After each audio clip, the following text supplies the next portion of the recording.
Hi everyone, I'm Shaylin here with Reedsy. In today's video, we're going to be talking about marketing plans. So what is a marketing plan? In a way, it's kind of exactly what it sounds like. It's your plan that details all your steps and strategies for marketing your book. There's definitely a lot to cover related to book marketing, so I'll leave a bunch more resources in the description, notably our video on essential marketing tips, which kind of covers a bunch of different strategies, as well as our video on successful book launch. We also have some courses and blog posts on the topic, but I hope this will be useful for actually assembling everything into your marketing plan. So step number one is to know your target audience. Almost any marketing resource is going to tell you to start here. In fact, it's probably something you want to know before you even start writing the book. Although a lot of authors like to think that their books have universal appeal, you can't market your book to everyone.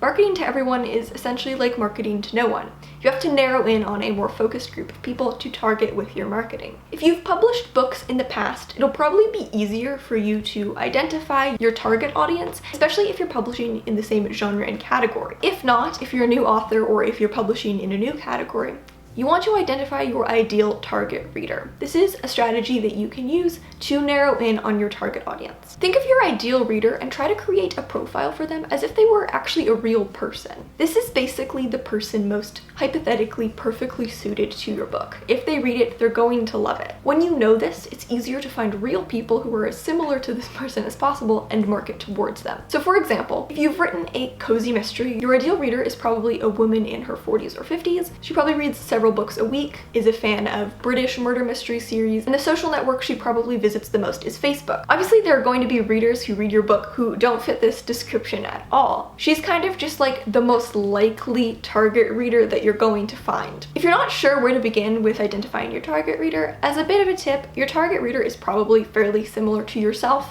in most cases. To identify your target audience, you can also look at your comp titles, since there's basically a pool of readers already out there reading books similar to your own. See which blogs have reviewed these books in order to reach out to them for guest posting opportunities or to see if they're interested in reviewing your book. Step two is to think about your specific goals. Now, of course, the ultimate goal is probably to sell books, but just like you want to market to reach your target audience, you also want to market to try and reach your own specific goals. So say your goal is to develop a dedicated reader base because you're writing a long series, so you want to get readers on board for the long haul. In this case, you probably want to focus on building long-term relationships with your readers, so getting them subscribed to a mailing list so they're waiting for your next release. But say your goal is to become an Amazon bestseller. In this case, you would want to focus on visibility and sales on the Amazon platform, so you might choose tools like KDP Select or running price promotions to help you with that. Next up, you want to determine your budget.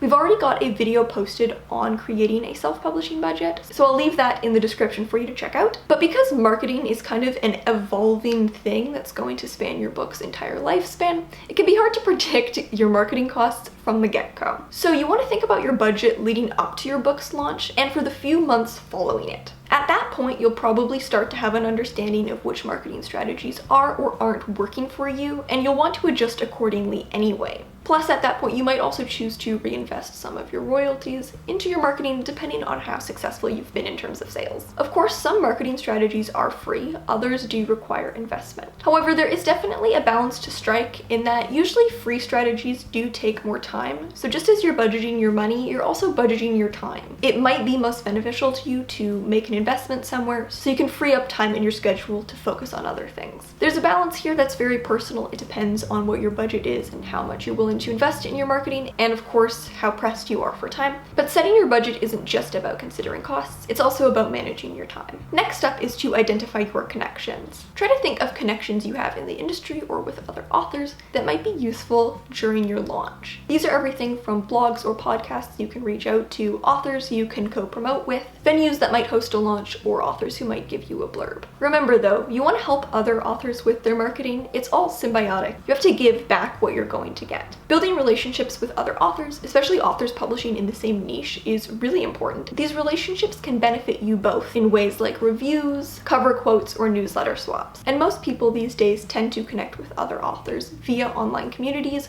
where authors in their specific niche tend to hang out. If you want to connect with some other authors, you can try doing a giveaway for 3 or 4 books in your book's niche and reach out to them for permission. It's pretty likely that they'll say yes because it doesn't cost them anything and it gives them some extra exposure. But you've kind of established that first point of contact. You want to build genuine relationships, not just connections you can cash in on when the time is right. Newsletter swaps are a great way to share audiences, but if the other person's audience is significantly bigger than yours, you probably want to wait for them to bring it up and make the offer before you do, or else it seems like you might just be trying to take advantage of their platform. If you have similar platform sizes, you can work together to find ways to cross-promote in ways that will benefit both of you. Now you want to think about your other strategies. With all this in mind, start to think of a comprehensive list of strategies, such as how you'll get reviews and blurbs. We've actually got an entire video on this topic, so I'll leave that for you to check out. How you'll use your social media, ads that you might use, content you plan to create or post, blogs or podcasts you might feature on, a book trailer, book events, a book launch, virtual book tours,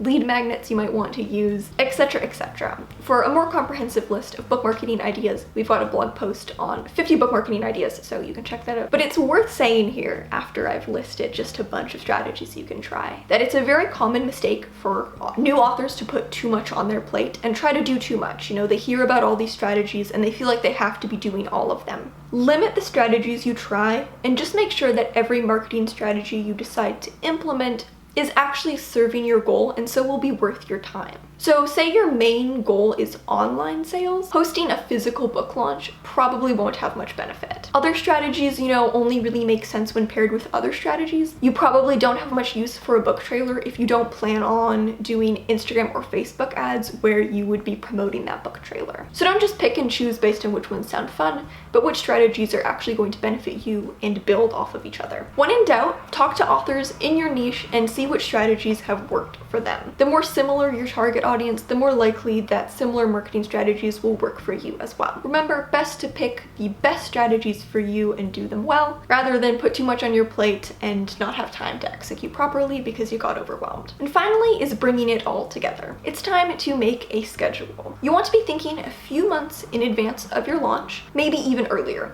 If you're less than 6 months away from launching your book and you haven't started to think about marketing, if possible, if you're self-publishing and it's within your control, you might want to consider pushing your launch date back a bit so you have more time to market beforehand. Outline which marketing strategies you'll be implementing at different stages of the game and what you need to do for them at different points. Break it down into monthly, weekly, or even daily marketing tasks depending on how close you are to the launch. You know, some things definitely require more foresight. Say you want to, appear on podcasts or blogs. It's going to take time to reach out to everyone and actually write the posts or do the interviews, and then for the, the podcast host to edit it and actually post it. So you want to consider the entire timeline here and break down what you'll be doing monthly, weekly, and then probably daily in the weeks before your book launch. You'll probably want to do a huge boost of promotion in the week before your launch, leading up to it, to get pre-orders, and in the week after to get first week sales. The idea with creating your marketing plan is to take this very overwhelming task of marketing a book and break it down into more manageable pieces. It'll be much less overwhelming if you can just approach it step by step or day by day, kind of just like writing a book. If you want to learn more on this and you're ready to kind of make the ultimate marketing plan, we've actually got an entire course on this. It's free. It's 10 days long. Lessons are only 5 minutes each. So if you want to learn more on this and really create like the greatest marketing plan ever, I will leave a link for you to check that out in the description. Thank you so much for watching. Remember to subscribe and turn on notifications so you don't miss any new videos from us. We've got new writing, editing, and publishing tips every Tuesday and Friday. Until next time.